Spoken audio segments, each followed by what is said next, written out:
Democrats and political leaders are responding to Donald Trump's unlawful invasion of Venezuela and Donald Trump's press conference from Mar-a-Lago, where Trump says the United States will now be running Venezuela, that the purpose of the invasion of Venezuela was to seize the oil and take it over for the American oil companies. Donald Trump also threw the main Venezuelan opposition leader, Maria Corina Machado, under the bus.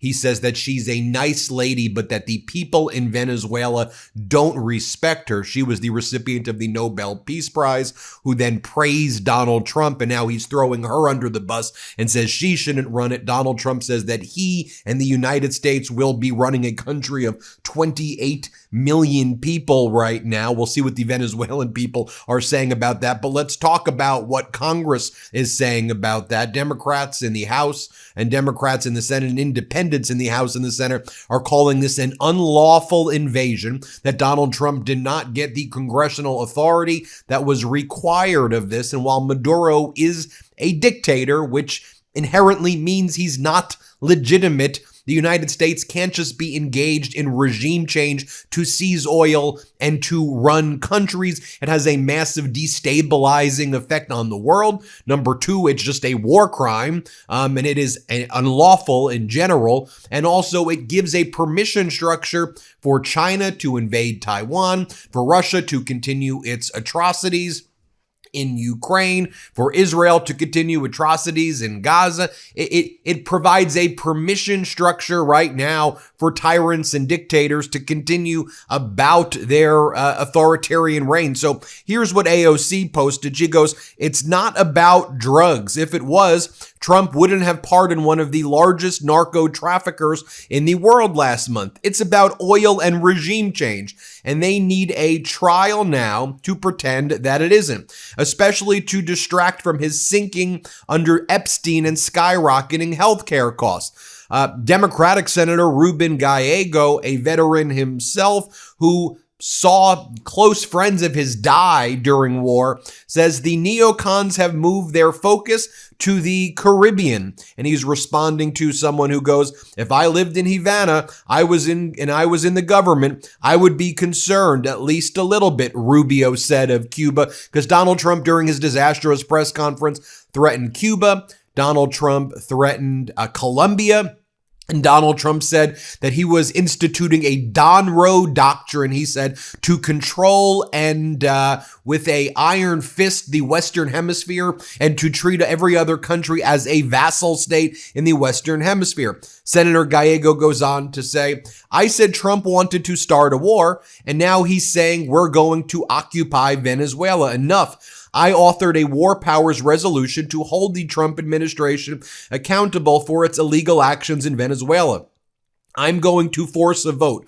Only Congress has the authority to take this country to war." Ruben Gallego also says, "So we went to war to capture Maduro, to occupy Venezuela." That's Donald Trump's own words. That's what Trump said during the press conference. "We want to seize the oil for the big oil companies. That's why we're there. The oil belongs to us." And then again, he threw the opposition leader under the bus. Senator Gallego responds to Carrie Lake. Remember her? She's still out there as a member of the Trump regime. And she goes, You are a part of a member of the Mexican cartel family. You're a fraud. No one is surprised by your take." To which Senator Gallego says, "I am a U.S. Marine combat veteran that saw his best friend die because of bootlickers like you. This line of attack is exactly why you lost by the most of any GOP candidate in 2024.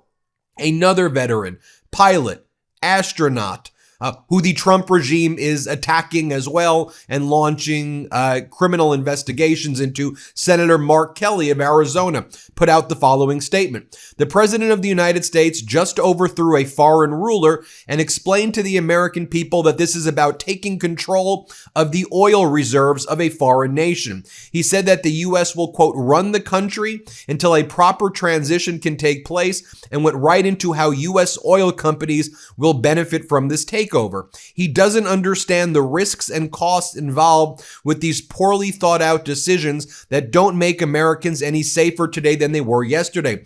Nicolas Maduro is a brutal, illegitimate dictator who deserves to face justice. I want the people of Venezuela to be free to choose their own future. But if we learned anything from the Iraq War, it's the dropping bombs or toppling a leader doesn't guarantee democracy, stability, or make America safer. More often, it leads to chaos or drags the U.S. into a war and lengthy occupation. I don't trust that this administration has a plan, timeline, or price tag of what comes next. Over the past year, Trump's foreign policy has been reckless, chaotic, self-serving, and unconstitutional. Congress should vote this week to reassert its authority on behalf of the American people before he oversteps again. I also want to recognize the professionalism and skill of American service members involved in this operation. While I don't agree with this administration's justification for this, I'm thankful that no service members were killed or seriously injured. Democratic Senator Chris Murphy put out the following statement. President Trump thinks he's above the law. He steals from taxpayers. He thumbs his nose at the law. And now he is starting an illegal war with Venezuela that America didn't ask for and has nothing to do with our security. How does going to war in South America help regular Americans who are struggling? How does this do anything about drugs entering the U.S. when Venezuela produces no fentanyl? What is the actual security threat to the United States? And what happens next in Venezuela? He cannot answer these questions, and that's why there was no briefing to Congress to explain this action and no briefing scheduled. And Maduro's illegitimate election does not give the president power to invade without congressional approval, nor does it create a national security justification. That contention is laughable. This is about satisfying Trump's vanity, making good on the long-standing neocon grudge against Maduro, enriching Trump's oil industry backers, and distracting voters from Epstein and rising costs. J.D. Vance is like, and the PSA for everyone saying this was illegal, Maduro had multiple indictments in the United States for narco-terrorism, to which Senator Murphy responds, laughable?